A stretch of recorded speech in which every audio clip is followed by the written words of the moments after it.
left you with a thought last week, and that thought last week is one I want to just throw out there because you had a week, 2 weeks actually to think about it. And that thought is humanity does not want to worship a God that is humiliated or that humiliates himself.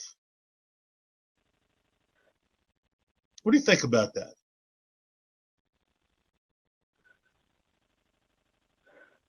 Now, I did discuss this with you last week, kind of as a sidebar, and my comment was a God who can be humiliated for humanity's mindset is not God enough. To make it very, very abbreviated. If God can be humiliated, then how is he even God? And that's, I think, where humanity gets stuck. Okay, and then let me throw out another grenade to say that humility is considered a good thing by humanity, by mankind. Humiliation, not. And so I pose to you that Jesus, especially the God-man, the second person of the Godhead, was absolutely humiliated. Hmm. And I don't think that sets too well with us.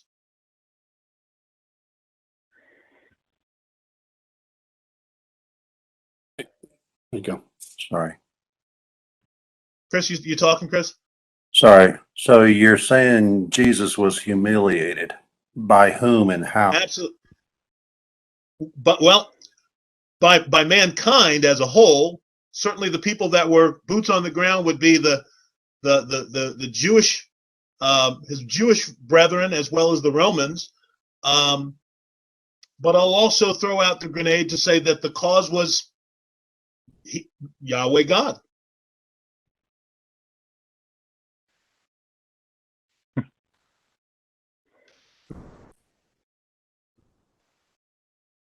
So here's a grenade right back at you. I think you're spot on.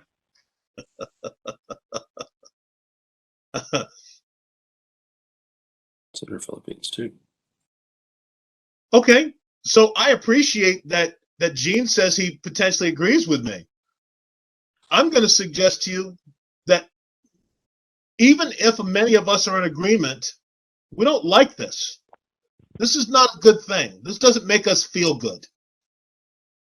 Now, when I say us, I'm not talking about necessarily Jesus believers. I'm talking about mankind as a whole, and as a subset, believers.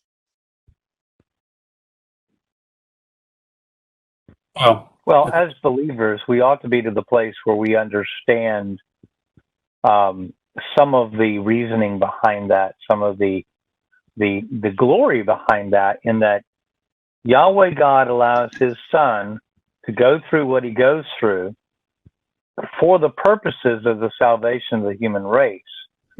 So he and still can allow himself to remain a pure and righteous God. So as believers, we ought to have at least a little handle on that. But for the unsaved, it is ludicrous in their mind, I think, because God, I mean, yeah.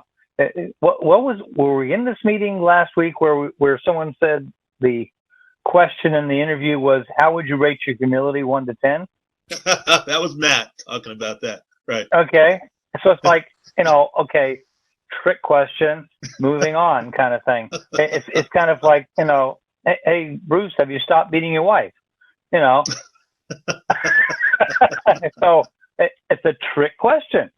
But so when it comes to humiliation, though, again, I go back to an all-powerful deity in the mind of humanity is above humiliation.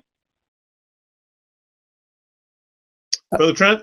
I think also we don't like to recognize our own need to be humiliated or our own status as humiliated already, right? I mean, what do you need salvation for if you're not already kind of garbage in the first place? But then further, Mm. what's a big thing to grasp is uh, you, in order, like we say, there's no no forgiveness without, or no remission of sin without blood, right? Right. So, what good does it do if God gets killed? Like, that's not a sacrifice Right. for us, right? Right. You know, Right. like that wouldn't count. Like, okay, now God's dead. Oh, now what? Right? Right. Nothing would be accomplished except we're even more screwed.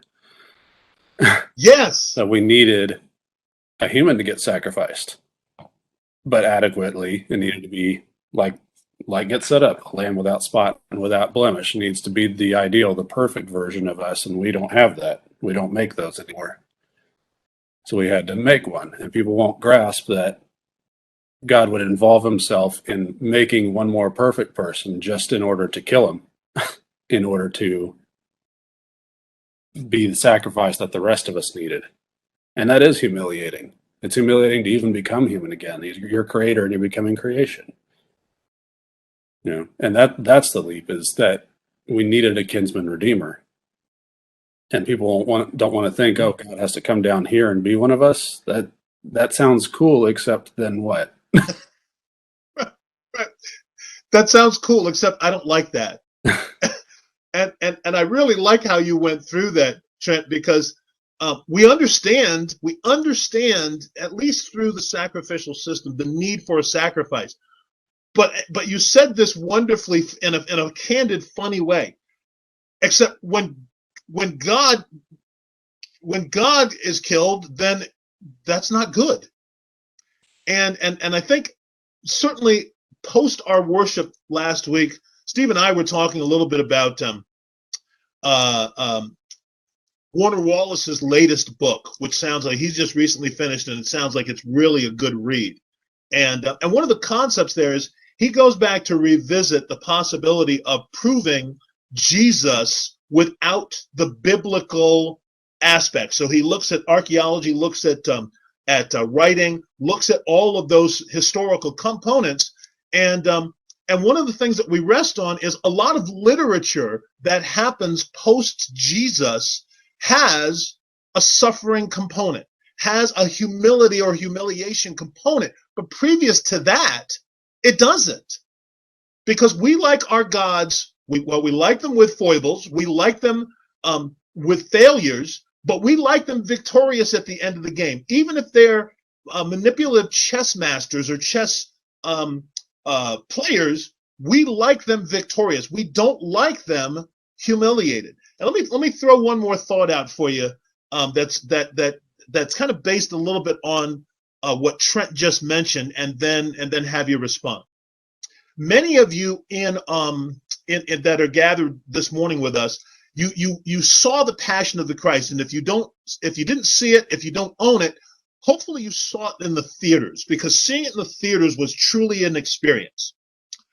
And I say that to you because part of our discussion launch point today reflected this concept, because at the end of that movie, there were two things, at least in the two times that I went to go and observe. There was silence except for the weeping that was going on for several moments, and people didn't move. And I understand the sadness that kind of perhaps folks felt for the first time watching the most truthful depiction in modern times of watching Jesus go through the Passion. Understand that. But I guess what I was also anticipating was my silly reference to huzzah.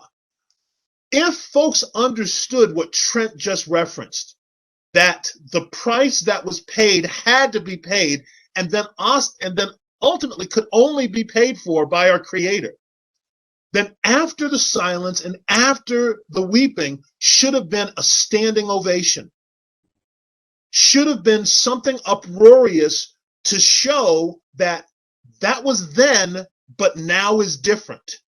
Because now is Jesus is not certainly in the tomb, but he's also not humiliated to the point of not being victorious. And a lot of folks who profess belief in Jesus don't have a sense of being on the victorious team because of perhaps this component of humiliation and a humiliated God-man. So let me back off there and give you some room to respond. Oh, by the way, let me throw something else out there too. We're saved, and I'll break that down if I have to again. We're saved, by the way, by good works. Okay. So your response. That sort of reminds me of a comment that I heard a former boss Presbyterian say. And at first I was repulsed by it. But then as I thought about it, I could see the correctness of it. Here was his comment. Jesus had to earn our salvation. And what he was saying was his righteous life had to be what it was in order for the crucifixion to be, and my boss would use this fancy word, efficacious, that it would be effective. And so, yes, we are saved by good works, but not our own, but by Jesus's good works. You're so slick sometimes, dude. I'm just seeing if people are awake on Sunday. Hopefully, I thought somebody would get mad and start yelling. Floor is open. Thank you, Brother Gene. I hate that sometimes you can see through just pettiness that way. What discernment the Lord's given you. Have it your way. Well, I also or should I say, as you wish. I wanted to uncork a little bit of what I was sidebarring on the chat last week. We talk the way we, especially Americans, think about humility, humiliation is very much about being results oriented rather than process oriented. Okay. Yep. We are accustomed to not having to go through that because stuff works, and we accomplish, and we reap the rewards of our effort and hard work and dedication and all these great bourgeois values that we have. Yeah. It's all good stuff. And as I pointed out, and I should have said it first, that stuff is a tool like fire. It can cook it can grill you a steak that's delicious, but it can also burn your house down. Or it's a tool like a hammer. You can build a house, you can build a church or a school or whatever. But more people get killed with hammers in this country than guns every year. Like it's a tool that helps and hurts. And I kind of made the point about how the church is doing really, really well in a lot of the rest of the world, especially across Africa, especially Southeast Asia, especially, some of the less doing well parts of even the US than some of our more public facing parts of our culture. And I was kind of trying to make the point that that's because those people are used to being humiliated. Right. And it looks familiar, and it's easy to comprehend and easy to understand, where we Americans have more of a mental block because we're not used to humiliation being required. It's usually kind of a step in the wrong direction. Europe, it's even worse because they're used to humiliating themselves over and over and over again. They're just tired of thinking about it.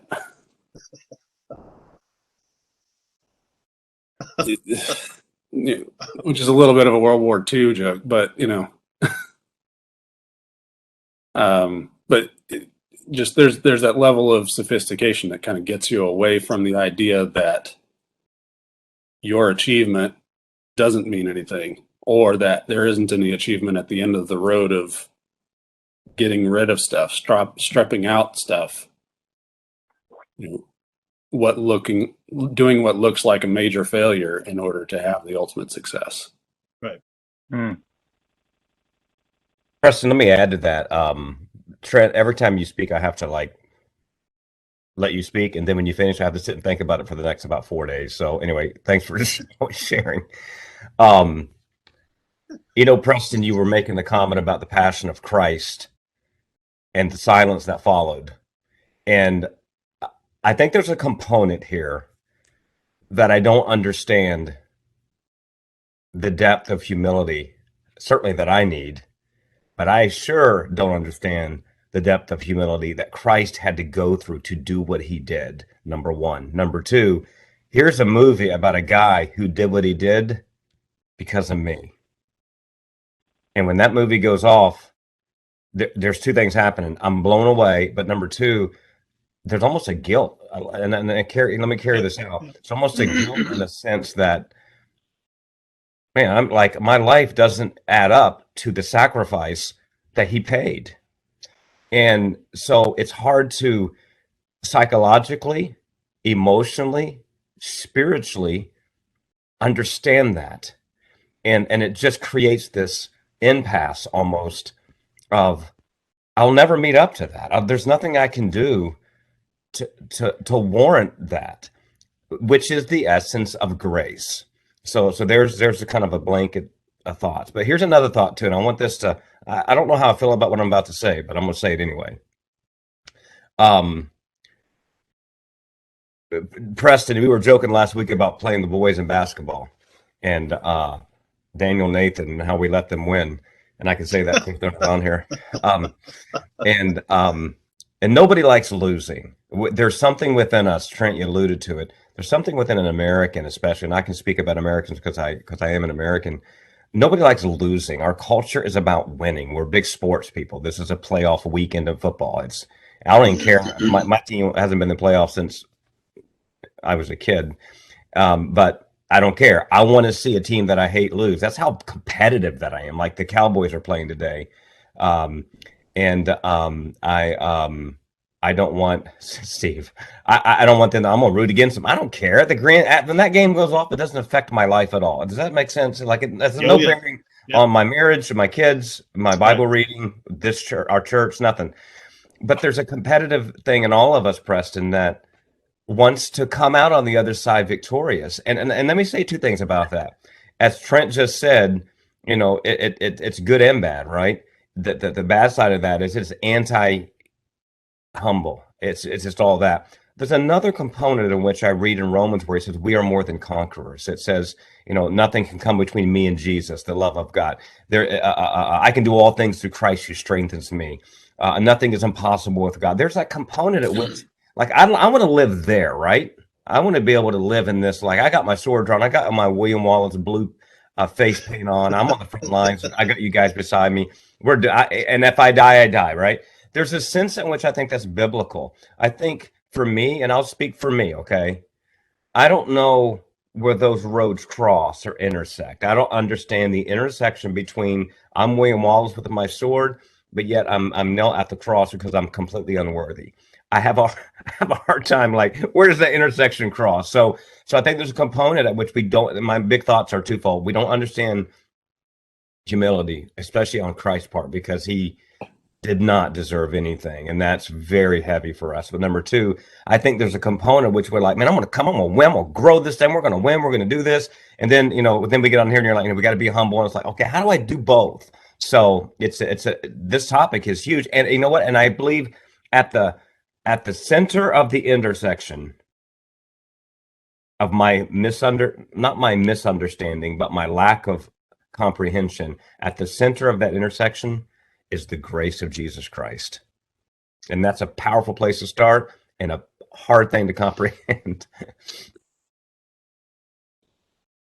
Well, that just brought to my mind 2 Corinthians 12, where we're talking about imputed grace, Yep. imputed righteousness. How about some imputed humility? Paul's thorn in his flesh, and he says, my grace is sufficient for you, for my power is made perfect in weakness. Therefore, I'll boast all the more gladly about my weaknesses, so that Christ's power may rest on me.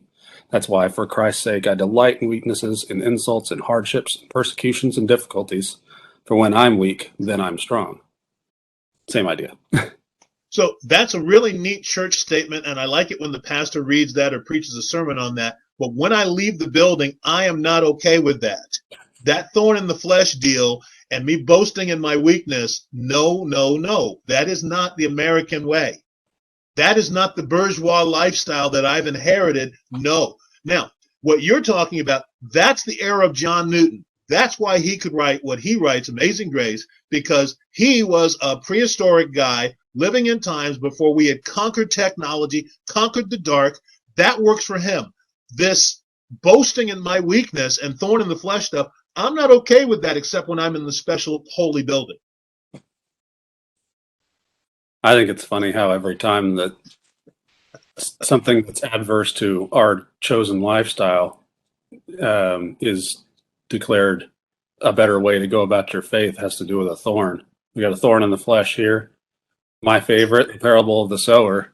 I think, the seeds landing among thorns is a great description of where this country is, where most of the world is, but especially this country, because we have plenty of very beautiful golden ruby encrusted thorns with, Wi-Fi in every single item, in every single thorn tip.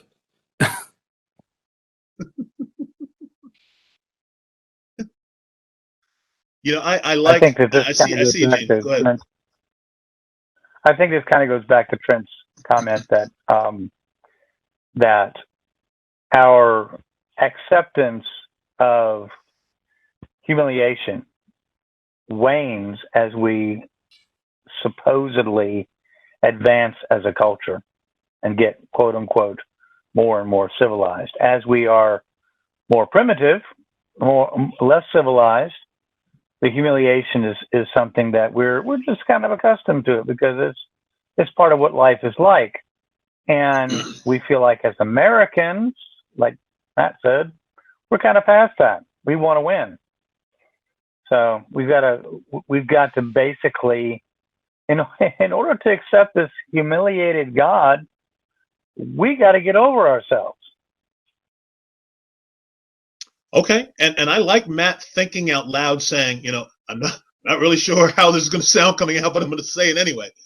And here's why. Sometimes that rawness is what we need to respond to because we're too educated, we're too cultured to sometimes say the things that really are how we feel, and so we never deal with that. And when we continue to walk into a building or hang out with a club of people that they all say the right things or they kind of at least suggest the right things, and I just go along with that, as opposed to some of the concepts that you guys are discussing right now.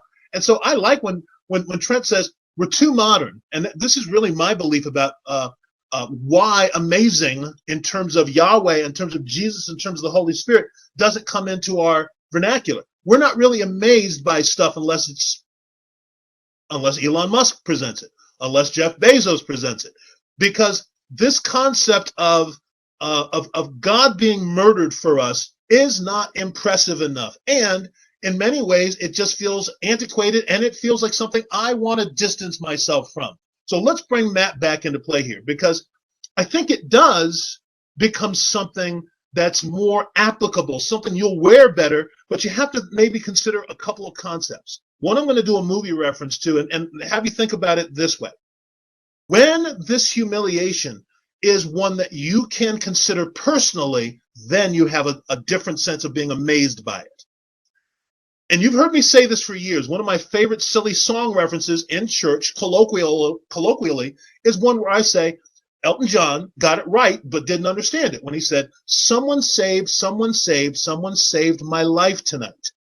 And see, that concept is not one that the regular, everyday, if not American, believer keeps right in the forefront of their heads. So let me give you a movie reference to go to where Matt was that plays out why we have these kind of exchanges for our Sunday education, because then sometimes we can revisit these differently and get excited where we should and get angered where we should. If you've ever seen the wonderful movie, and I would tell you that it is a wonderful movie, and it's not probably the genre that I usually like, but you have to see it. But be careful with the beginning. I'm warning you right now. Saving Private Ryan is a movie that you should see, especially in a generation where we want to forget history.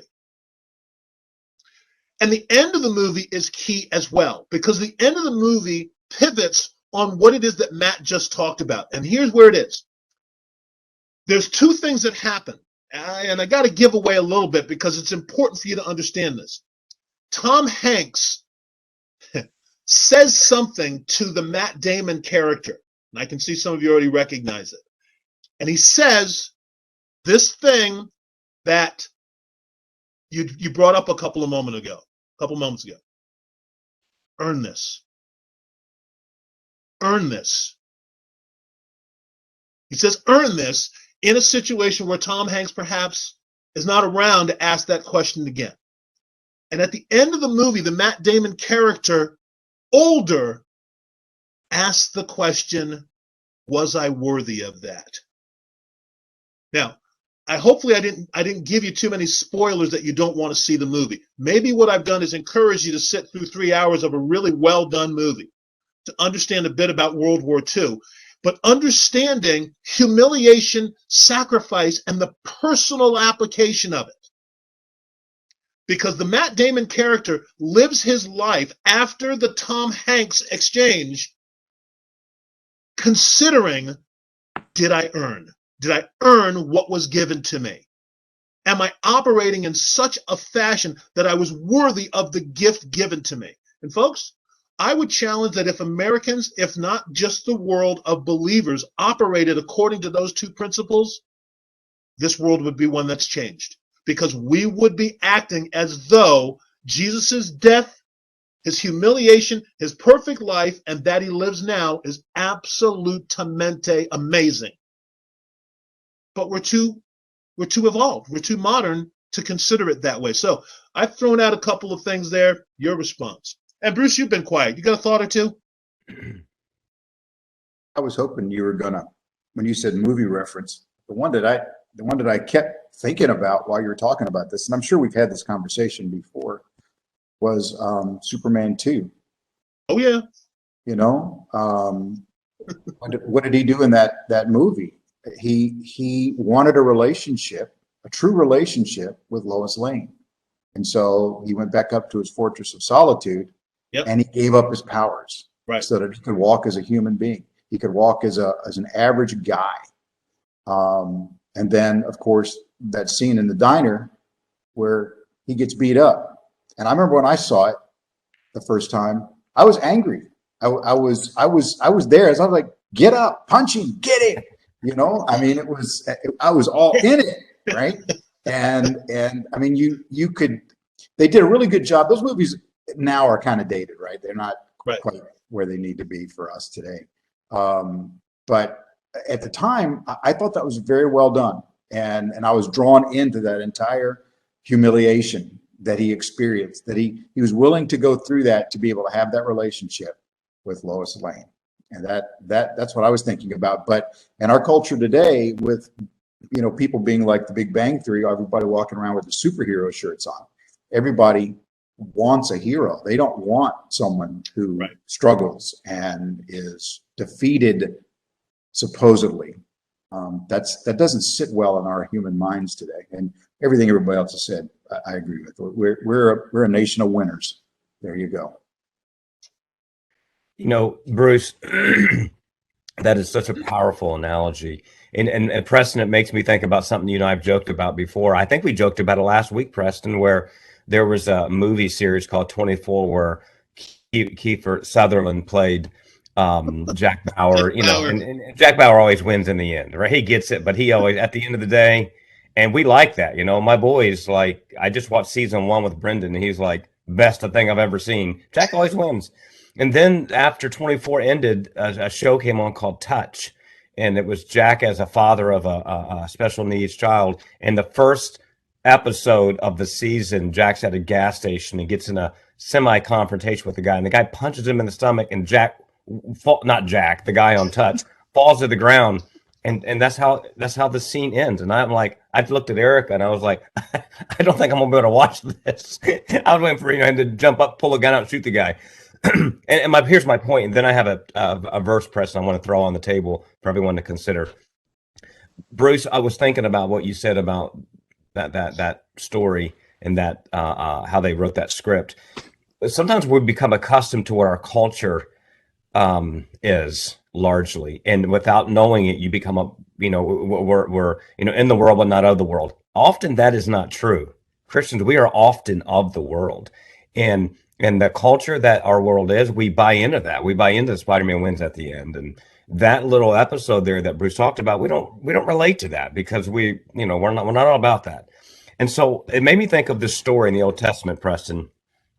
David longed for water, 2 Samuel. Oh, that someone would get me a drink from the water from the well that's near the gate of Bethlehem. So 3 mighty warriors broke through the Philistine line, drew water from the well near the gate of Bethlehem, carried it back to David, and he refused to drink it. Instead, he poured it out before the Lord and said, "Far be it from me, Lord, to do this." And David would not drink the water. It's a really powerful picture of what we're talking about on every level.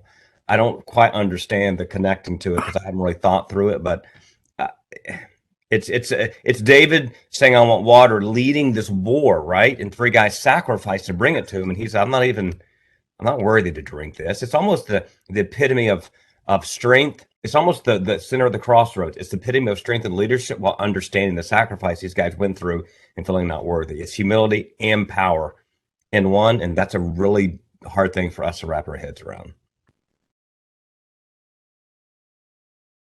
As I've been listening to this, and this is all fantastic stuff, because what it really boils down to is, while we start out with the humiliation of God, what we're doing is we're doing a huge self-examination. And the question that came to my mind, and I'm just throwing it out there, not that I've got the answer. This is something to kind of ask the group here. We've been saying that we've gotten to the place that we're too sophisticated to be all okay with the humiliation that folks who are less sophisticated are used to. And I read this author fairly regularly, and most of you know this. And he takes a different kind of take, and my question is his take more accurate? It's about not so much sophistication, but the reason we're not okay with these sorts of things, particularly that account from, outside of Bethlehem and the war and all that kind of thing, that hit me hard one time. Are we not simple enough? Is my question. Is it a matter of being too sophisticated, or is it a matter of not being simple enough? And that's my question. Well, I have a step back that kind of fits that. We've been piling on ourselves as Americans a whole lot, and I kind of instigated it, to be fair. But just as a question, would we consider it humiliating to walk around naked in paradise and talk to God every single day? Is that a humiliating way of life, or a humiliating experience? And yet, we think, oh, we're so modern and that's why we can't deal with humility. Guess what? That's as primitive as it gets. That's as pre-modern as it gets. And still, what was the desire? Let's eat this fruit and be as gods, right? They still wanted the shortcut, even at that point. When everything is made and there's no such thing as humiliation, because there's no such thing as better or worse. It's just perfection is, and they still want the shortcut. And then I found out what humiliation looks like.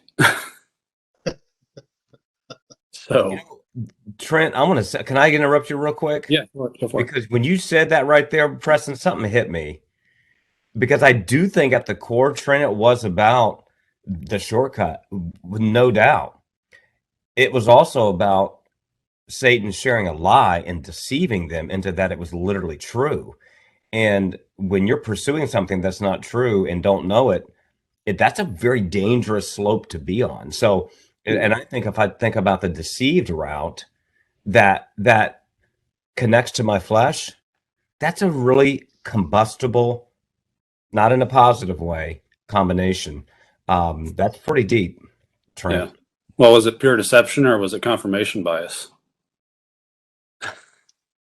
Like, was there already that desire for the shortcut, and then somebody said, "Oh yeah, that's totally a thing. Here, just do this." But then, going back to what Gene was saying, are we not simple enough? I think there are plenty of Christian groups, even in America, that have said, "Absolutely, we're not simple enough. Let's do this." And some of them still thrive, and some of them put bags over their heads. But I bang my head spoon on this high chair a lot, but that's what being among the thorns is, right? Jesus made a point that some people aren't simple enough. They have too many things around them, too many decorations and adornments that they don't realize are just snares and traps. And he wasn't implying in that parable that there's a path out of those brambles. But I think that should be a big part of our message to the people of this country, to most of this world, as we've diffused our prosperity across it. We have to see the thorns in order to get out of them. Most people just don't even see the thorns that they're standing in. I'd like to kind of address that simple idea too, just to kind of ride with that. I was thinking about number one, in 200 years, we're going to look pretty simple. If the Lord tarries, we're gonna look to the culture in the 23rd century, like, wow, those guys were, using leeches and bleeding people and things. Will look like that probably. But if you really want to think about it, if you look at the Old Testament witness, and even a little further back than I was thinking, but definitely in the same place, is that I was thinking about the Philistines, right? They captured the ark, they put it in the temple of Dagon, and then the ark wailed on Dagon, to the point that they had to put the ark back on a cart and with all of their nasty little idols and send it back to Israel. The ancient cultures, wanted to fight the battle where they thought their God had power. If their God was a God of the mountains, they wanted to fight in the mountains. If their God was a God of the plain, they wanted to fight in the plains. They were pretty primitive, but they still wanted to win. And when their God took it on the chin, what did they do? They had to surrender. They had to make themselves servants of the victorious nation. And so I think while we may be more technologically advanced, I doubt that we've progressed very much from where those people were.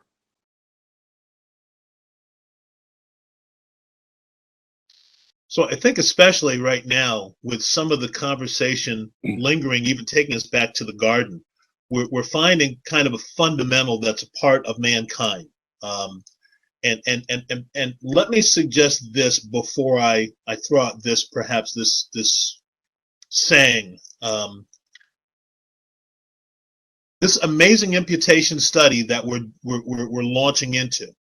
I'm going to suggest that amazing is a possibility, but especially because of the elements that Matt's discussed, that Gene's discussed, that Trent's discussed, that you're commenting on, Bruce. Here's what I'm going to suggest: we've got to work at it being amazing. We've got to work at it being amazing, because the simplicity of what Jesus did doesn't by itself knock us out because we're too sophisticated. But then we have to personally apply, and that's why it's important that when we talk with, folks who are Catholic, folks who believe in kind of collective salvation, we need to talk about not just knowing Jesus, not knowing who he is, but having a relationship, because the relationship is what makes it personal. And when it's personal, then you can stay amazed. When it's personal, when you feel like someone saved your life and you owe your life to that person, it's personal.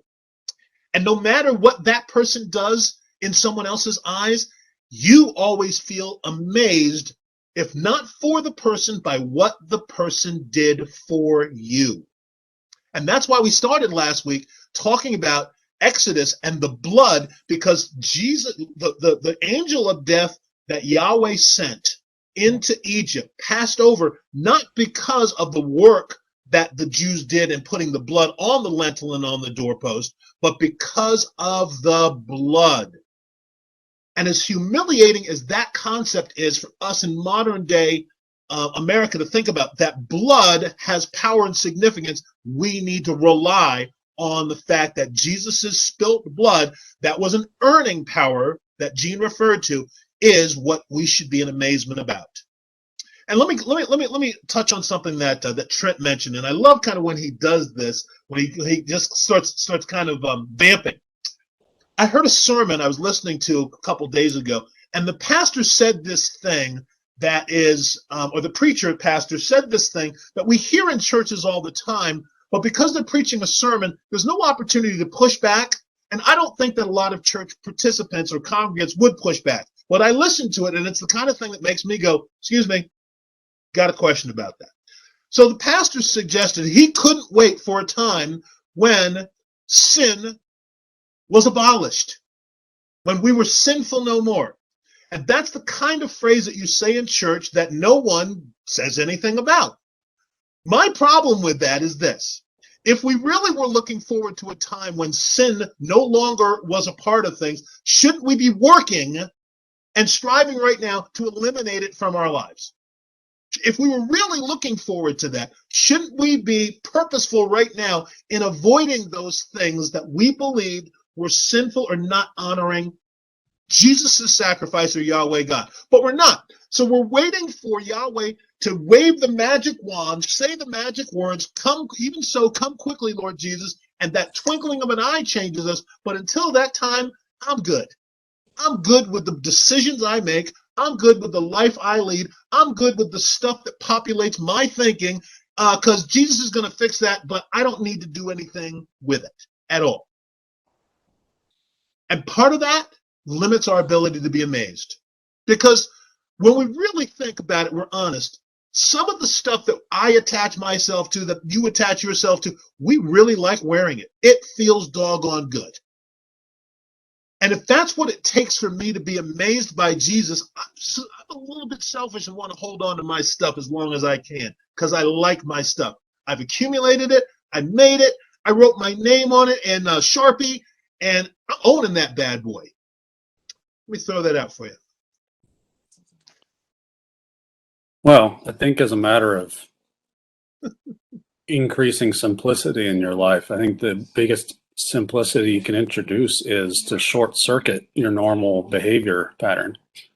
Like the way they talk about, and this is kind of, classical operant conditioning type of psychology, but the way they talk about breaking a habit, like if you're going to go to AA meetings, for example, it's not just good enough to say, admit that you have a problem and then do all these things. Well, the basic core of it is there's a stimulus, whatever it is. Like it could be the sun came up today.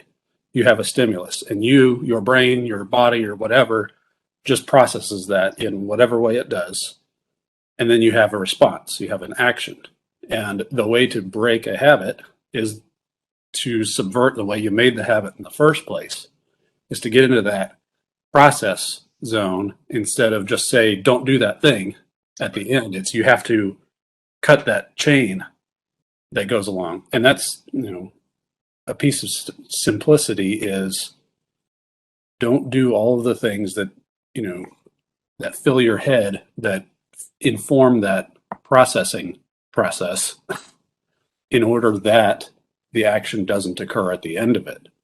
You know, so many times we just say, oh, that's a sin. Oh, that's a sin. Just don't do that thing. You're like, that's great, but I still have to go to work today.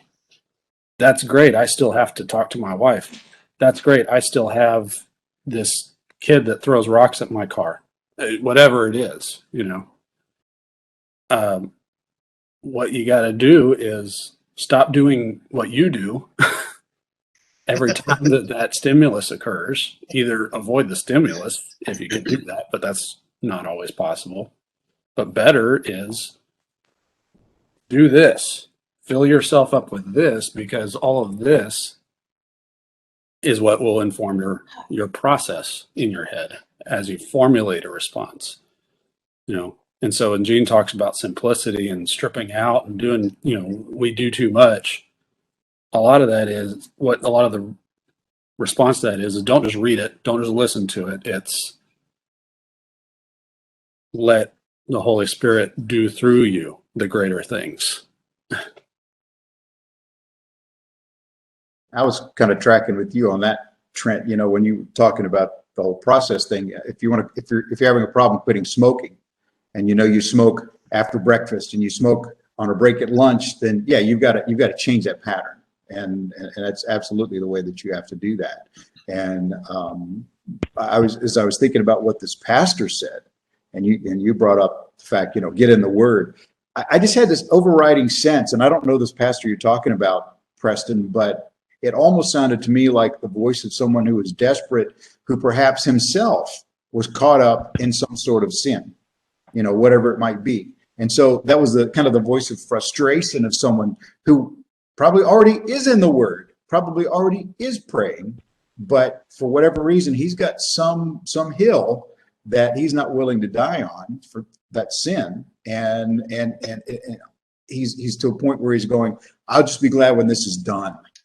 Because I am sick and tired of the fact that I'm doing what I think are the right things, and yet I still sin. You know, classic, you know, Paul, the things that I don't want to do, those are the things that I do. That was the sense that I got from that. Well, would we consider overcoming a habitual sin in our own lives to be an achievement? Like, is that a personal achievement to get that done?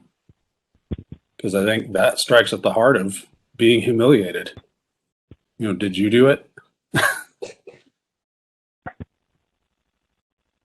Well, that's lots of times that's the Christian sense. That's why I always keep coming back to the point. It's not the good that I do. It's allowing the Holy Spirit to do good through me. And that's, you know, that's basic surrender, which to a certain extent, yes, that is humiliation. Yes. Yeah. And I agree. I think the big tool is being amazed by Jesus' humiliation, being amazed by all the things we're talking about. I love that interaction, Bruce and Trent and Preston. I think one key for me is what you said before they started sharing, and they kind of carried it out. But man, Preston, when you talk about, and it's such a simple phrase that we say it and we all give thumbs up to it, but it is the hardest thing ever. And that is that daily, personal, growing relationship with Jesus. And it has to come back to that. But that's hard. I want it fixed on Sunday morning during the altar call. Like, I want to go to the altar, and you know how the pastor used to say, you know, leave it on the altar. I'm like, dang it, I've done that like a lot. And it seems like I go back to my seat and he gets up and walks and follows me back to my seat stronger. And so I think to keep driving that home, Preston, is so needed, because we forget about that. It's like Trent said, you know, I give it to Jesus, but I got to get up and go to work. And there are idiots at work and at the red light. And then I have a marriage that I still don't understand why God said, you know, here's man, here's woman, you'll be completely different and you're going to create a union. I'm like, at least you can make some similarities. And I know there are, but it's hard. And let me and Bruce, you shared a thought maybe, and I don't know why this came to my brain, but it did. And then Trent, you followed up with the if you overcome maybe not a besetting sin, but if you overcome a habit like smoking, like Bruce was talking about, You guys have heard me joke about my father-in-law, great man of God, who raised a beautiful daughter that I married. I love him. He's very impersonal and not intentionally. He just grew up. His father left when he was a boy. He's never, so it's hard for him, right? And I get that. And we've never talked about it, but and I'm okay with it. When I hug my father-in-law, he does not hug back. His hands are down by his side. I'll hug him, and it is the most awkward. Still to this day, I'm a grown man, right? And we'll go over at Christmas or Thanksgiving or birthday, and I'll be like, "Hey, Grand," and I call him Granddaddy because I got 3,000 kids. Hey, Grand, and I'll go give him a hug, and he'll just and there's points at which I thought, and I would get embarrassed. And my embarrassment would lead me to say to Erica later in the night or the next day, okay, I'm not doing that anymore. I feel like a fool. You know what I'm saying? I feel like I'm hugging him. He's just standing there like, and I don't know if he like hates me or and like don't touch me ever again, or he didn't know what to do, or I made him mad because I can't change my own oil. I don't know what the problem is. But to embrace something that doesn't seem to have a tangible return is very difficult. And when you're living in this world and you're doing what's right, and there's no like you run out in a basketball game between your guys and they're cheering you on, the fan, like there's none of that other than Jesus. And I'm not really connected to him a lot because I'm still trying to figure all that out. It's hard to keep embracing the right when there doesn't seem to be, at least in this world, a tangible return on that. It's like hugging and no response. And so I don't know how that ties in, Preston, but that's what came to my brain. Yeah, hey man, I don't think you're wrong there. I see you, Oh, Gene. Quick point. I see you, Gene. I think that the Lord has two remedies for the aloneness and the empty return, and one of those is, number one, a relationship with the Holy Spirit. And he's got to be real. And Bruce has talked about this, if not with us, I think actually we have with us. We don't consider him a real part of the Trinity. We consider him kind of Casper.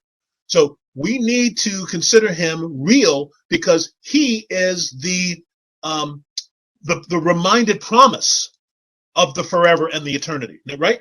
And number two, there's this thing that I appreciate with us doing. I mean, only in this kind of convocation do we get to visit one of my old stomping grounds, good old B.F. Skinner. Got Trent throwing out operant respondent conditioning. I'm telling you, I'm going to buy that guy a Christmas gift one year. But the other component is Jesus said the church is the people. And so here's the thing. You may not feel that you're getting a lot of return today on your salvation. Neither does Gene, neither does Trent. But doggone it, Bruce and Diane are. And sometimes through osmosis and through the physical presence and the exchanges, I can get excited about where their returns are to tide me over until I can get my returns back. And we don't do that well enough because we let one guy speak for us in a big building who says holy things that all of us kind of nod our head and agree with, as opposed to having true testimonials that talk about where we've been this past week and when we've been in the valley of the shadow of death, that the Lord's been with us. And those successes and sharing that is what makes being amazed real. Because maybe I'm not amazed at my own peculiarity and my own stuff and stink this week, but I can get excited about where the Lord's bringing Trent, and that'll tide me over until I can recoup and regather my relationship with Yahweh God through Jesus Christ. So let me shut up there. I think, Gene, you got some stuff. Well, I've been kind of storing up here a little bit. Hang on a second. First off, the comment about going and leaving it at the altar and it tries to follow you back.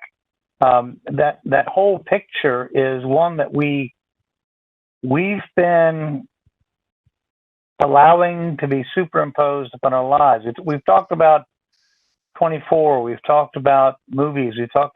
We have gotten ourselves conditioned that in at least 30 minutes, if not 90 minutes, the condition gets resolved. So we're expecting instant potatoes in our lives, number one.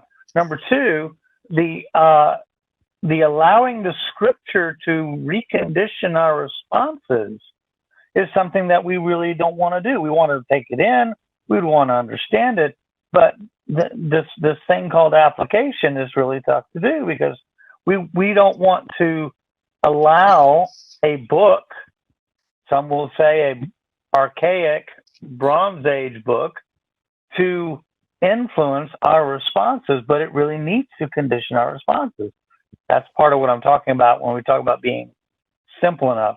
And the last thing, Matt, your father-in-law's not hugging back is a huge, huge picture of where each of us were before salvation. Because Jesus was reaching out, and Jesus was hugging, and Jesus was loving, and we weren't responding until we did. And that's I mean, your father-in-law is a picture of mankind not responding to the love that Jesus has put forth. And that's all I had to say.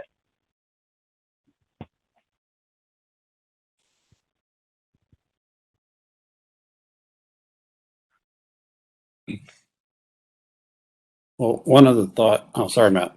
No, go ahead. Go ahead. Okay. One of the that we keep talking about, we don't get a whole lot of a response. We don't get a whole lot of attaboy. We don't get a whole lot of that feels great and it's working and all right, here we go. What we actually get is a ton of pushback. We get a whole lot of internally, like, this isn't going to work. There's no way this is going to happen. This isn't right. But even more so, we get a ton from outside. And we get it from family. We don't just get it from dude on the street corner that's, yelling at you. You don't get it from your boss that says, we really need you to come in on Sunday and do all this blah, blah, blah, and we need to quit talking about blah, blah, blah. You don't get it from that one friend that just wants you to, go back and hoot and holler at the bar or whatever.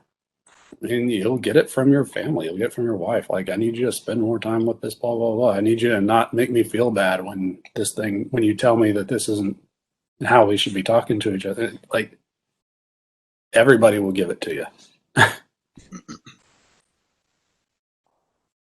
Powerful. That's so powerful, Trent, and it's so true. It's the anti. It's not only you're not getting what you want, you're getting the opposite of what you're expecting, and that can be very, very heavy, And so let me follow back up on Gene, what you were talking about the picture of my father-in-law, and let me take even a step deeper, and this is to my convicting to me because it's true, right? And I'll just lay it out there. And it's going to sound like super spiritual. I don't mean to be, because it's actually very indicting. Me complaining about the fact, maybe he doesn't, not complaining, because I don't complain about it, but it's been a topic humorously, mostly humorously. But the fact that I hug my father, he doesn't hug me back, and that bothers me, tells me I'm not hugging him I'm hugging him for me, and it's about me, right? Hey, I hug. Whoa. How about a little bit of love here? It's Trent's what you're talking about. We have this expectation of this return, and when I am expressing unconditional love, and then I have a problem on what the return is or isn't, it ceases to be unconditional at that point, and that is a lack of maturity and a really deep thing. I think the worst one, and I've experienced it some, is when somebody's pretty sure that they're, quite godly and knowledgeable about Jesus Christ and all that. And you're just sure that they're consistently doing something wrong. I mean, and it's not necessarily some like overt, disgusting thing, just you're pretty sure that they're real wrapped up in themselves and it gets in the way of a lot of stuff. And you try to tell them, like, I can't go along with this and I can't like participate with you, because it's dragging me down. And they just want to give you the whole, yeah, but you need to be gracious and you need to be loving and you need to blah, blah, blah. I'm like, I know, but there are larger things going on here than just doing it your way because that's what you think righteousness looks like. And me trying to help you out and tell you something is not going against that. That's trying to help you out. It's just as much of a drag as somebody who is openly antagonistic.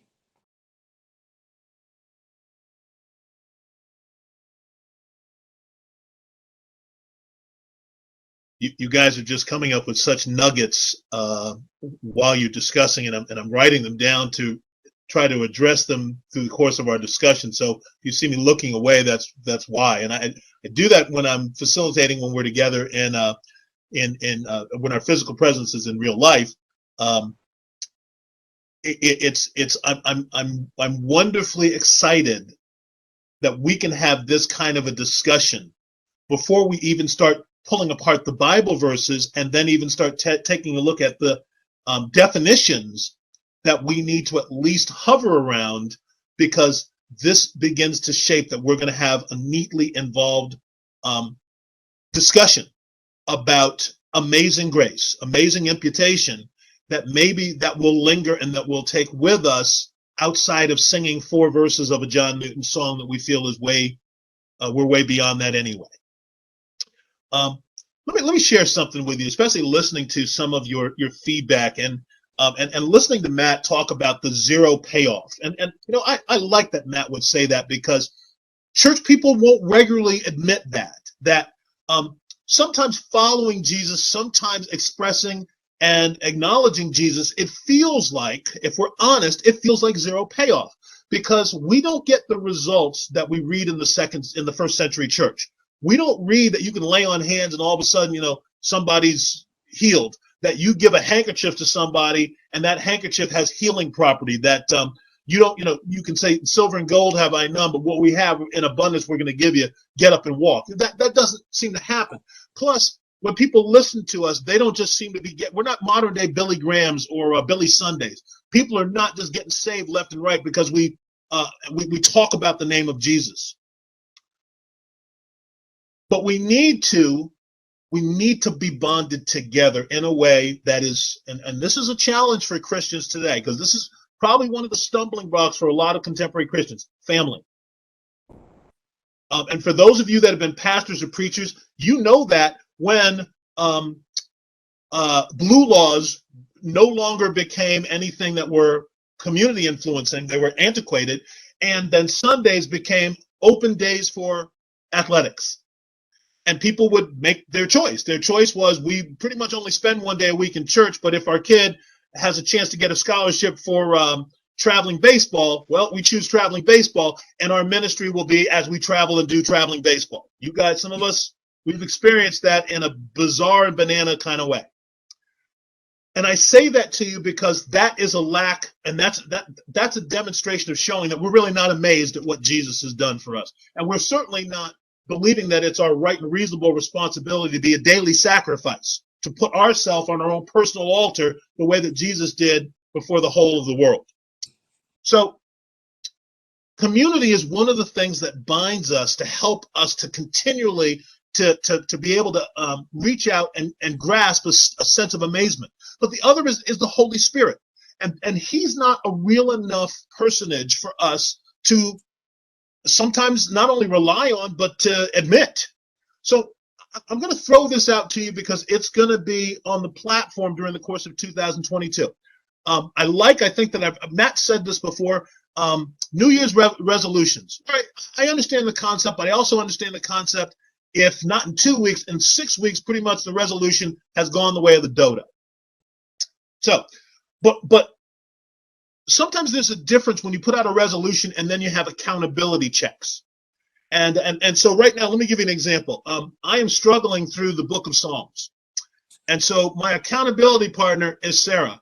And Sarah, who's just finished her bane of existence book, which is Leviticus, is showing that off and regularly now reaching out to me during the course of the week and going, where are you in Psalms? Where are you in Psalms? Where are you in Psalms? And so in addition to that, then she sends me Dory reminders, just keep swimming, just keep swimming. And so I then feel like I'd like to take a large brick and throw it at wherever her head might be to make her, number one, stop saying, just keep swimming. And number two, to stop checking my progress, because I'll get to it when I get to it. But the fact that she cares and that she does that and that it is annoyance spurs me actually on to consider completing. And so even if it's not just one chapter, I'm going to do a couple more verses. Why? Because Sarah's going to ask me where I am, and then she's going to tell me to just keep swimming. And if I want to stop feeling like I have murderous feelings for her, I need to read some more verses. Okay? But I'm telling on myself, I'm sorry that you got to hear that. But that community creates that kind of strength, and that accountability matters and makes a difference, at least for me. So part of our assignment in many ways, because you guys have talked about kind of going out there, putting yourself out there in a way that's in your weakness, Jesus is proven strong. In your weakness, you're okay with the thorn in your flesh, that sense of humiliation. So on your table for 2022, on your table is an assignment, and I'm going to check this with you and get ready to hem and haw and come up with a whole bunch of reasons and other stuff that you think satisfies the answer. But here's the assignment, and I'm going to tell you kind of not where this came from, because this was a thought in 2021, but it was particularly outlined for me in a discussion and an exchange last week.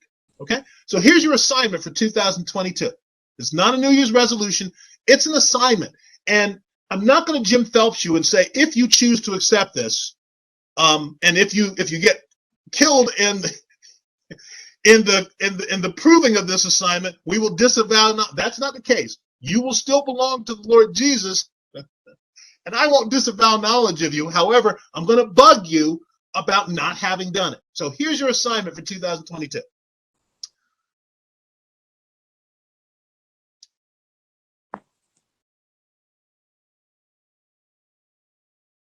Discover proof and evidence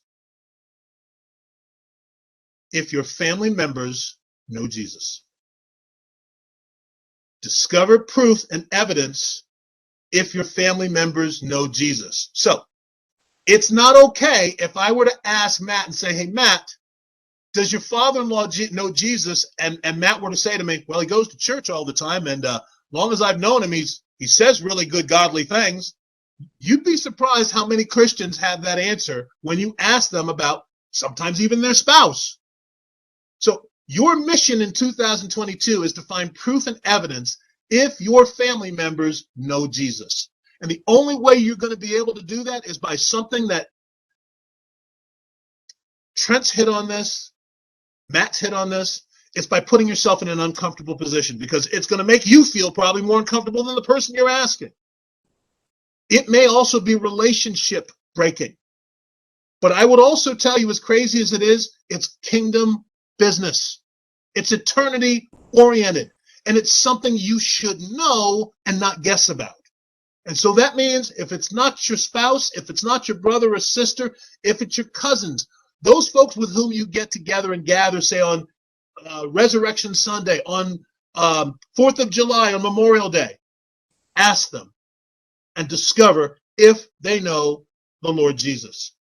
And then, based on your answer, figure out how you need to position yourself to present amazing to them. Because if you're amazed, just like the unfortunate part about me knowing Matt is I got to listen to him drone on about the Miami Dolphins. And the Miami Dolphins haven't been good in 50 years. But being his doggone friend, he's going to tell me how amazing the Miami Dolphins were. I got to put up with that. And I have to put up with that because Matt thinks, for some reason, the Miami Dolphins are amazing. So I got to deal with that. So, folks, if you believe Jesus is amazing, then folks have to deal with what you think is amazing. Let me shut up there, give you some time to respond. Well, my initial response is I noticed you promised not to disavow all knowledge of us, but you didn't say anything about we won't get killed. You're right. You're right. My other thing is I noticed Matt keeps using the little fire and hands clapping and thumbs up emojis. Can we get like a hanky waving emoji? You know, you go to a black church and everybody's like really, really, really with you, not just kind of like nodding along solemnly, but with a friendly and placid look on their face. But there are some times that it rises to that level.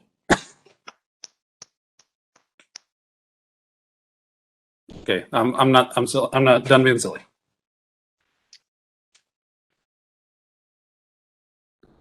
You know, Preston, let me respond to your assignment, which I love, by the way. So when you're sharing that, here's what I'm not thinking about dying yet, but because then you brought in the Dolphins and totally distracted me. Now I've gone in a different depressed direction. But anyway, back to your assignment. You know, you know what I think about, Preston, when you say that? Here's the first thing I think about. And has nothing to do with my family. Has nothing to do with it has everything to do with the assignment, but it is the first question that pops in my mind. have I earned the right to ask the question, where do you stand with Jesus? Because there's some, my family members, if I ask them that question, be like, well, hold on, let me ask you a couple questions. And not like, I'm like, no, this is about you. and it really is convicting to think about, have I purified my heart enough? Not that I do that, but have I presented myself a living sacrifice enough to be honest about where I am in my life, to be able to hear it from somebody who I've addressed about where they stand, for them to say, well, what about A, B, C, D? And being willing enough to say, yeah, I suck it up sometimes. You know, that's where I go with that. And that's a growth moment that I'm not there yet, but that's what I think about.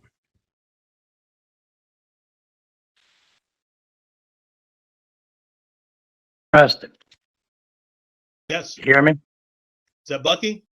Yes. Yep. I have a response to you for you, Matt. You know, you talking about can we, people would even question whether or not we are followers of Christ. And what came to mind was, if being a follower of Christ was a crime, would they have enough evidence to convict you? That's something to think about. Second thing I was thinking about this whole discussion was, humiliating of Jesus. You know, I've been sitting here this whole time thinking about that. And, you know, yes, we humiliated Jesus to no end, crucified him. But, you know, he allowed us to humiliate him. Why? For the love of his Father and for the love of us. So that makes me question myself. If Jesus would allow himself to be humiliated and crucified for the love of his Father, what are we doing? Third thing I had to stop and think about the Passion of the Christ. Yes, I'm like you, Preston. I saw that twice. And at the very end, yeah, I agree with you. We should have been standing up, giving an applaud and ovation for it. But, you know, it made me stop and go, wait a minute. I look back at my life. You know me, Preston, Matt, and a few others, y'all there know me. I look back at my life and what I had done in my lifetime, and I made me stop and the word we don't like, self-examination. And it made me look at myself and go, whoa, am I worthy of it? Last thing I came up with was, you know, y'all know what I went through last year, long story. Anyway, that just reconfirmed my faith and my love for Jesus. Sometimes God puts us in a position to where we don't have no way out. We can't get away from him. And it just makes us go, wait a minute. He does love us more than we love ourselves. And I'm going to leave it at that.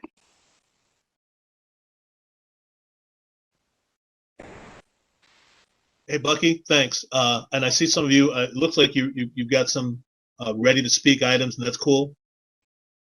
I'm gonna suggest some of you, the assignment I just gave you. Some of you not only hate the assignment, but some of you are going to do whatever it takes to avoid the assignment because it is outside the realm of normalcy for you. And I'm going to suggest if it is, it shouldn't be. Back to you.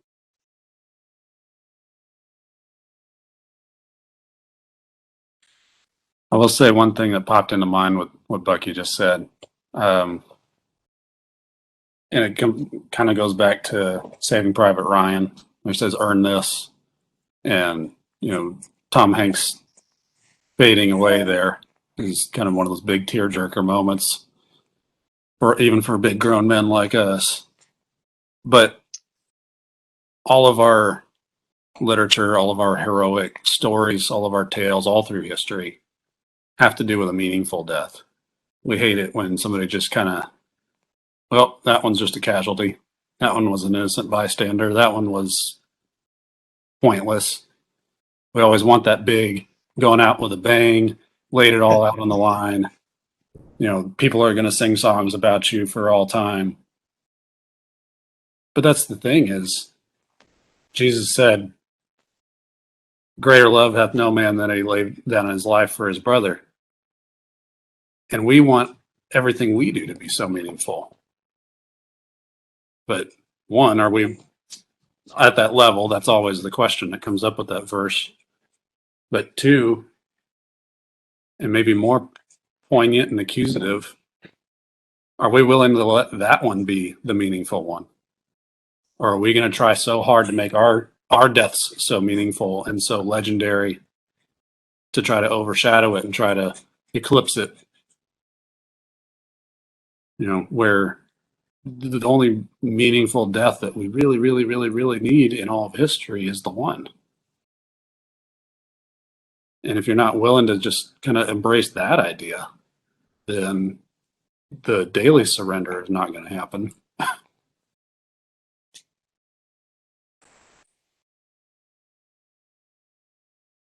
I'd have to say that's the key. Talking about a growing personal relationship, Preston, talking about going to my family, maybe even some friends, and saying, where are you with Christ? If I could give evidence, worrying about what they may say back to me. What Trent just said, it is not about the way I live. It is about the fact that he died and what that is producing in me.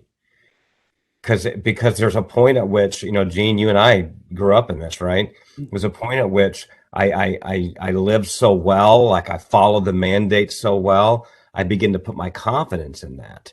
And the more I do that, the more I work myself away from the significant atonement of Christ. And it's satanic for sure. I mean, Satan knows exactly what he's doing.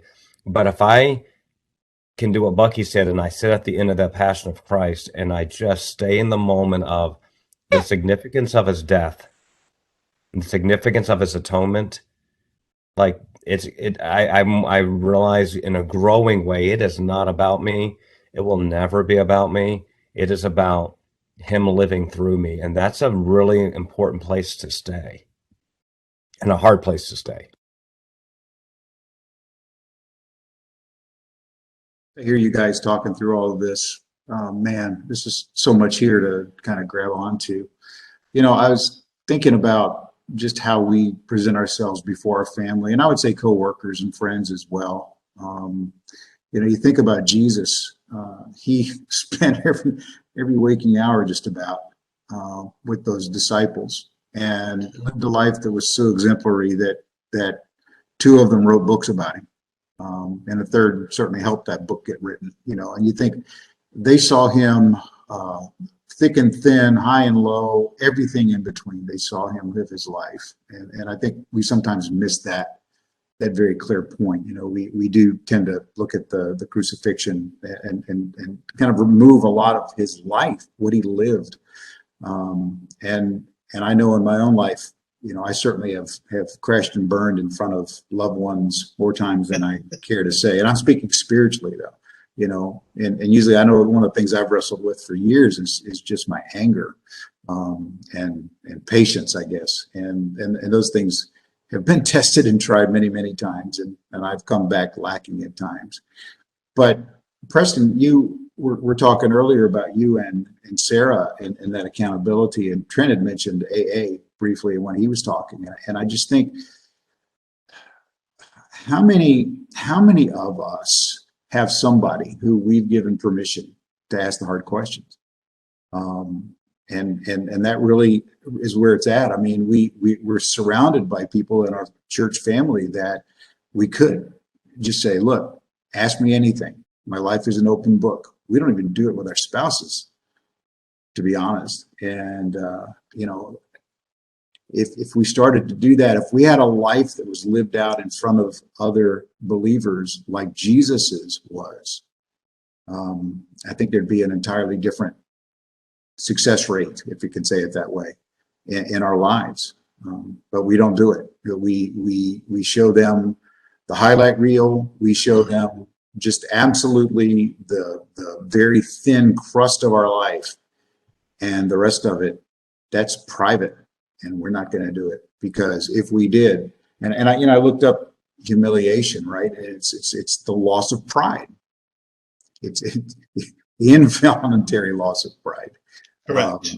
And we don't want to give that up, man. That's too important. That's so powerful, Bruce. Um, and I would say there's a very small percentage of people.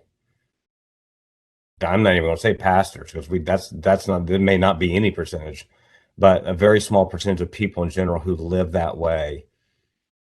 But that is a life-changing thing. There was an article this week about the owner of the Indianapolis Colts did a press conference for 66 minutes, Q&A, any questions about the organization, which is the reason it was an article is because owners do not like to get behind a podium and say, ask me anything about the team, about it. They don't want to do it. They got billions of dollars at stake. They're trying to present, and they had a good year. I mean, they had a really interesting year. But I mean, that's a really trite, shallow analogy, but at its essence, though, it's what you're talking about. My life on full display. And that's not something we want on full display. But I'm going to tell you right now, you do that, that's when people grow. Because if you're free like that, imagine what would happen. Imagine you're talking about revival breaking out. Holy smokes.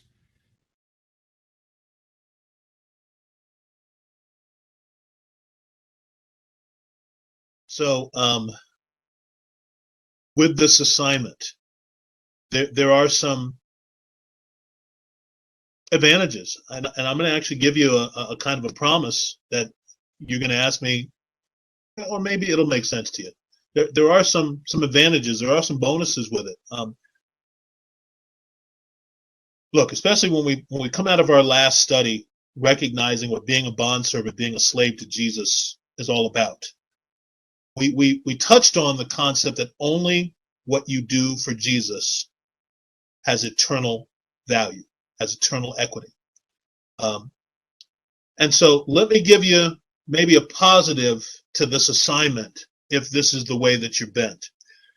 If you do not want to be invited to family gatherings, if you want to be left off the list, when you practice this, probably the first time with a couple of your family members, I would almost suggest very strongly you will not be one of the folks that's first on the invite list if those gatherings are not those that you wish to attend. So that will potentially get you disinvited if that would be one of your goals. But less tongue-in-cheek. When you do it, and it may take 1 to 2 to 3 times, but for those of you who are among us who, whether it's academics or whether it's sports or whether it's art, and you've had someone encourage you to get out and to put your stuff out there the first time, and after you got your first review, your first critique, and perhaps it was good, that you built some equity in order to be able to go out and do the second thing or do it repeatedly. We talk about building spiritual muscle, building spiritual muscle memory. This is one of those things that should be a part of your quiver. This should be a part of your toolbox, is listening to a conversation, figuring out how to insert yourself into the discussion, asking the Holy Spirit for the right words and the right timing, and then having an interaction that benefits eternity as opposed to your personal status and your personal comfort level. And you figure out when and how to ask, and it may be a personal situation, it may be in a big family discussion, depending on the nature of it. Do you have a relationship with Jesus, the Messiah? And I'll tell you, and here's my promise to you in some regard. I don't know if it's going to take you the first or the fifth time, but once you do it, you build up a bit of a history and you build up some calluses to be able to allow you to do it again. And then if you felt like you had rocks thrown at you, the calluses will help you to stave off the hurt, will help you to need Band-Aids a little less the more you do it. And this is the kind of thing that ultimately leads to your obituary, and maybe your spouse or your family leaving an obituary that says, she was Jesus oriented first. And then the list of the resume accomplishments follow. Because that's ultimately the legacy, if amazing, is how we feel about Jesus's grace and what he did to empty himself, to condescend to us like Superman 2, to become one of us in order for us to understand him, and then to live the perfect life in order for his death to have meaning. That's how amazing gets to be a daily practice for us by working and developing the muscle. So let me back off there, give you some commentary time, some feedback time, because I'm recognizing we're all going to be snowed in at some point in time. So I don't want you spending more time celebrating Jesus than you should. So your comments, your feedback there.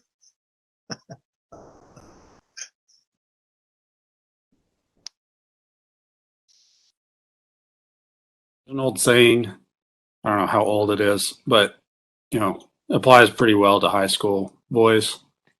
If a girl breaks up with you once, don't take her back because she's already done it once and she'll do it again. And I start out with the bummer because it fits kind of with the operant conditioning I brought up earlier, that once you jump over a threshold, once you start making, they say, make a neural pathway to make that connection between this leads to this, that's how you form a habit. So if this is a habit you want to have, jump off the cliff once and see how bad it hurts. And that's how it feels. We stand on that ledge and say, man, that's really high. I bet that's going to hurt at the bottom. But sometimes it looks cool on your GoPro and you put it on Instagram and everybody loves it. When you make a big splash and, not a big splat, but but the point is sound. Jump off once, realize that it doesn't hurt as bad as you think it was going to, or at least that the hurt is worth going through. And then you can do it again, and you can do it again, and you can do it again, and you can do it again.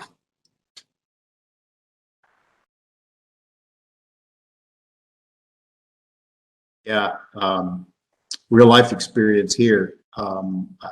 Maybe nobody knows this about me, but I really hate calling people on the telephone. That's my natural bent. Don't like to call people on the phone. And when you have to do it for work, that's even worse. I mean, I tried a couple of sales jobs before, and I just wasn't good at it because I didn't like to call people on the phone and bug them. I got this tent making job out here selling real estate. And if you want to help a client get from offering on a house to selling a house, you got to make a lot of phone calls. You got to talk to a lot of people, and it sometimes is not very comfortable. And it's funny because I mentioned to Christine not long ago. I said, I think I've gotten over that problem. I said, I'll get an email saying such and such wants to talk to you, and I'm just like, boom, grab the phone and I'm calling them.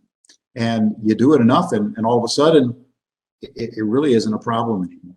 And so I've praised God for just a victory over that. It's not a spiritual thing, but it's a weakness that I had in my life. And so Trent, to your point, yeah, you just over time that'll go away, but you've got to exercise the muscle. And I want to add to that. That's a really powerful story, Bruce. Thanks for sharing that. And Trent, you used the term neural pathway. And that's I love that. My son, my 14-year-old, had some issues when he was younger, which led us down the road of brain study and brain scans. It was really scary, but now it was enlightening, and we've never left thinking through all that stuff. My point is, there's a sense in which, and I don't want to be too man-centered here, and it's not. It's actually the opposite, but it could sound that way. When you talk about neural pathways, God gave us that brain, which is so powerful to be able to direct it in a situation to do what we think we cannot do. And when you begin talking about neural pathways, and I heard it described as someone taking fresh snow and walking through an area that's never been stepped in before. And you see that one set of footprints, and it's like somebody's gone down that road, or you did it once. But the more you do it, the more it creates not footsteps, a pathway begins. And then when you look around into the unknown and you see a pathway, it's like, obviously I need to go that way. That is a really powerful God thing, where God put within us the ability to choose, a free will to choose. I'm going this way. Unfortunately, our pathways sometimes are formed in directions with habits and in things that are unhealthy. I'm talking about the difference between a splash and a splat. That's a deep. That's deep. But it's interesting how God gives us the components and then gives us His Word to drive the components. It's also interesting how minimally we do that.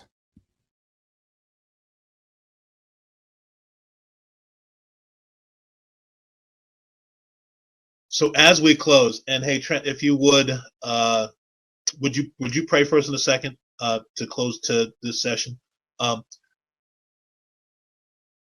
If I'm going to use our archaic, antiquated instruction manual to point us to the truth of what Trent said and what Matt's commented on in terms of the splat versus the splash, I'm also going to throw out this concept that with this assignment that I've just thrown out for you, laid the gauntlet down.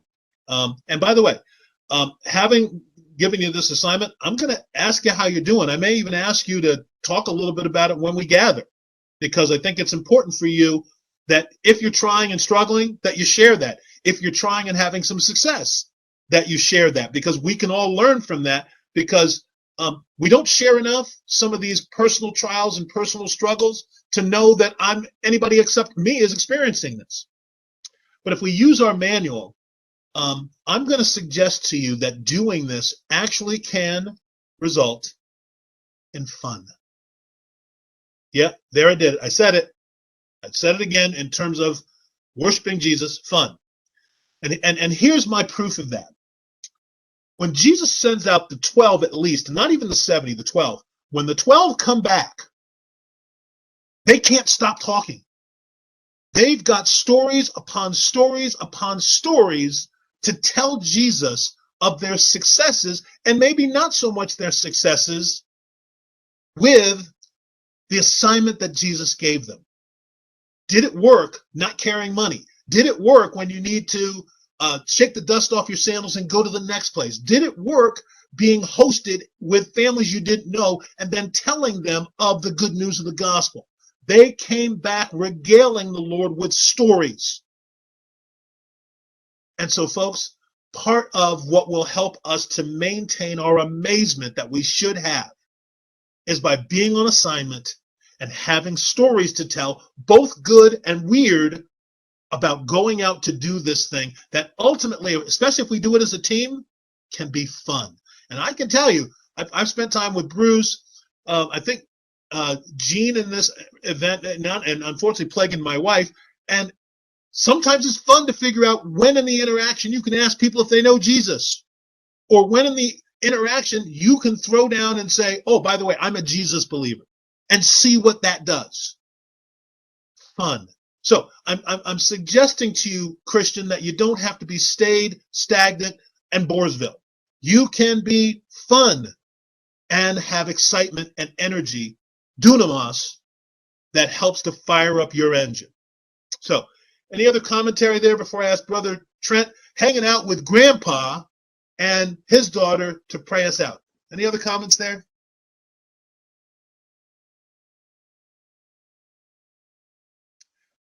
Thanks for joining.